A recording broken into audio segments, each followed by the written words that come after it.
brings us to the concept of functional groups. So functional groups are very important in these organic molecules because they provide the basis for the properties of those molecules.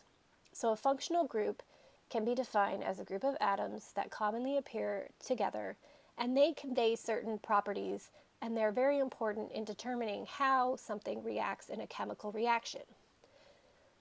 There are many different functional groups that you will take if you go on to chemistry courses, but we're going to focus on the most important biological functional groups.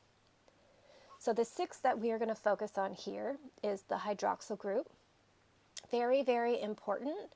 Do not confuse this with the hydroxide ion. That is important in your pH reactions. We're not dealing with that here. We're dealing with a hydroxyl functional group. We're also going to have the carbonyl group, or C double bond O, carboxyl group, C double bond O bond OH, so CO2H, amino functional group, NH2, sulfhydryl, SH, and phosphate group, PO4. It is important that you know these six functional groups. It's important that you know what they look like and to be able to identify them in biological compounds, and also to know about their properties. So we'll go through these functional groups in the chart provided on the next two slides. So the hydroxyl group has the structure of OH. Keep in mind that that line represents a bond. So just imagine that you have a carbon on the other side, and that is attached to an OH. This is typically called an alcohol.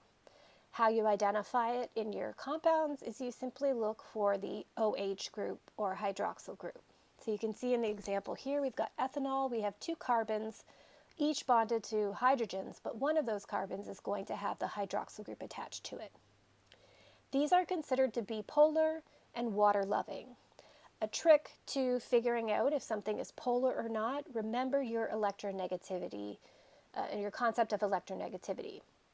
Oxygen is considered to be very electronegative. So typically when you have oxygen in a compound, that is going to make the molecule polar. Why? Because oxygen is going to be holding the electrons towards itself, and that is going to give that polarity. So when you see OH, an alcohol that has oxygen, that is going to be considered a polar molecule. The next group that I want to emphasize is your carbonyl group. I'd like to point out many students usually get confused between a carbonyl group and a carboxyl group. So please be sure that you know the difference between the two.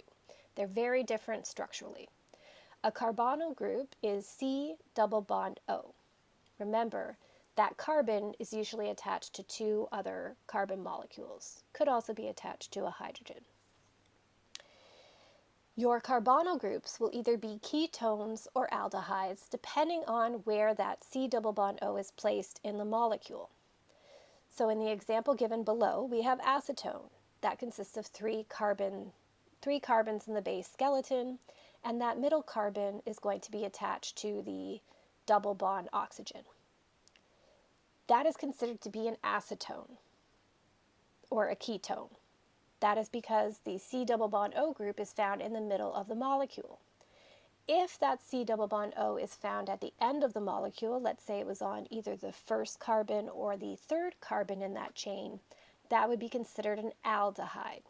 So ketone has a carbonyl group in the middle of the molecule, aldehyde has it at the end. These have oxygen in them, so they are also going to be polar. Take a look at the carboxyl group now. The carboxyl group is similar in structure. They both have C double bond O, but in the carboxyl group, you're going to have an extra oxygen, carboxyl extra oxygen. So this structure, this functional group, has a carbon double bonded to an oxygen and then bonded to an OH or hydroxyl group. You cannot separate these groups apart. If you have a carboxyl group, C double bond OH, that is considered to be a carboxylic acid. You can't look at that as a carbonyl and hydroxyl group. They together form a carboxyl functional group. Carboxylic acids always have this at the end of the molecule. If you take a look at the example provided, acetic acid, we have carbon attached to hydrogen, attached to another carbon, double bonded to oxygen, and then bonded to the OH group. So this is considered to be acetic acid. This is an acid. An acid is going to be polar. There's a lot of oxygen there, so it's going to interact very well with water. If we continue with our functional groups, we have our amino group, or NH2. We have nitrogen attached to 2 hydrogens. Keep in mind that little line could potentially be attached to another carbon on whatever chain is present. These are your amines. These are very important in your amino acids. So every amino acid is going to have this functional group attached to it. So this is the base structure of an amino acid. You can see that there's a carbon attached to a hydrogen above and below. To the right of that carbon, it's going to be attached to the amino group, so you will see NH2. On the left-hand side of that carbon, you're going to have it attached to the carboxyl group, C double bond O bond OH. Every amino acid has this base structure, so every amino acid is going to have both an amino group and a carboxyl group attached to it. These amines are considered to be basic, and it's important to note that these are typically ionized at a pH of 10, which means that when you have a pH less than 10, these amino groups are going to become protonated, and they're going to become NH3+. I just want to mention it here and keep that in mind, because when we take a look at amino acids and their structure and function, that principle is going to be important. When you have your next functional group, the sulfhydryl group, this consists of your thiols. So you'll have a carbon chain that is then attached to a sulfur and a hydrogen together. An important example of this would be cysteine. So cysteine is an amino acid. So if you take a look at the base structure, you should be able to identify the carbon, you should be able to identify the amino group, NH2, and you should also be able to identify the carboxyl group, C double bond O bond OH. What I would also like to point out is if you take a look at that carbon in the middle, the second, the carbon that is in the middle of the carboxyl and amino group, you should notice that it has 4 different things attached to it. That is considered to be a chiral carbon. If you take a look at the side chain, so that middle carbon is going to be attached to hydrogen, then it is attached to CH2, and then the thiol group, the sulfhydryl group, the SH. These are very important. These cysteine amino acid residues are going to be very important in forming what is termed disulfide bridges. So disulfide bridges happen when you have 2 cysteine residues that come up against each other. The sulfurs will bind to each other, and they will help form disulfide bridges, very important in maintaining the shape of a protein. Finally, we have our last functional group, which is considered the phosphate group, PO4. Your organic phosphates have this basic arrangement. You have an oxygen that is bonded to the main carbon skeleton. This is bonded to the phosphorus, which is then double bonded to an oxygen, bonded to 2 other oxygen atoms.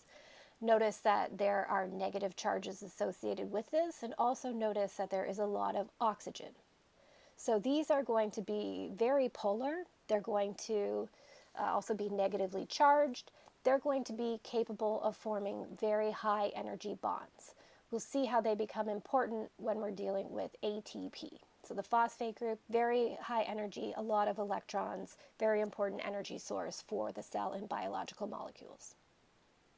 So what I would expect you to know when we're dealing with these questions is how to identify these groups and to know something about their properties. So we have a practice question here. Identify the following functional groups in this molecule here. So this molecule, the first molecule shown here, you should be able to identify the hydroxyl groups. There are 1, 2, 3, 4 different hydroxyl groups. You should also be able to identify the carbonyl group. Now the C double bond O is present in the middle of the molecule, so this would be considered a ketone. Here we have the C double bond O at the end of the molecule. This would be considered an aldehyde. Take a look at this third example here. Here we have an example of a carboxyl group, C double bond OH. Here we have a carbonyl group, C double bond O. We also have the presence of amino groups. Here we have an amino group, NH3. This would be the protonated form or the ionized form, so the pH must be less than 10. We also have remnants of a carboxyl group, C double bond O minus. That used to be OH. This is also in the ionized form. And we also have a sulfhydryl group. So there's 3 different functional groups that are present on this molecule here. This is an amino acid, and this is in its protonated form. So at biological pH, this is how that amino acid would exist in the cell. And here, take a look, we've got C double bond O. It is only bonded to an H, so once again we have a carbonyl group. Whereas here, this would be a hydroxyl group. This example here, we have C double bond OH. This would be carboxyl. I may also ask you to identify multiple different functional groups on the same molecule. So here we've got a typical phospholipid. We have a phosphate group located up at the top. Notice that we can describe these areas with respect to their polarity. So if something is polar, if something has any charge associated with it, we would consider this to interact well with water. Why? Because water is polar itself. It has slightly negative and slightly positive regions. So at the N+ region, at the beginning of this molecule, this would interact well with the slightly negative oxygen of water molecules. This PO- area is also polar because there's a lot of electrons, there's a lot of oxygen, and this would interact with the slightly positive hydrogens of water molecules. If you take a look to the right of the molecule at the top, we have a C double bond O bonded to an O. This is considered to be, originally this would have been a carboxyl group. We'll take a look when we get into the formation of macromolecules that this is actually an ester bond that happens when you form your lipids. We also have some double bonds present, and remember, this is being referred to as a non-polar section. Why would that be? I don't see any oxygens in the tail ends here. I have carbons and hydrogens. I have a double bond present. Remember, carbon and hydrogen don't have a high enough electronegativity difference, and so when you have carbon bonded to carbon or carbon bonded to hydrogen, it is going to be considered a non-polar covalent bond. So this area in the molecule would also be considered non-polar. So this would not interact well with water. This would be considered the hydrophobic area. So lastly, I will discuss the structure and function of ATP. ATP is an important energy molecule for the cell. ATP stands for adenosine triphosphate. You can gain a bit of information about the structure just based on the name itself. So adenosine is a sugar, and that provides the base of the structure of ATP. So you can see in the diagram below, adenosine refers to the carbon ring, as well as the base associated with it, the nitrogenous base at the top right of the diagram. Triphosphate refers to the fact that there are going to be 3 phosphate groups attached to it. So if you have an adenosine molecule, if you were to add 1 phosphate group to it, it would be considered AMP, or adenosine monophosphate. If you had 2 phosphate groups attached to it, it would be ADP, adenosine diphosphate. And if you had 3 phosphate groups, that brings you to the ATP, adenosine triphosphate molecule. All living systems use this important little molecule to store cellular energy. And this is because there's a lot of energy and electrons that are going to be held in those phosphate bonds. So ATP is considered to be the highest energy form, ADP is still high energy, but it's missing a phosphate group, so it doesn't have as much energy as ATP. And AMP is has the least amount of energy in that formation.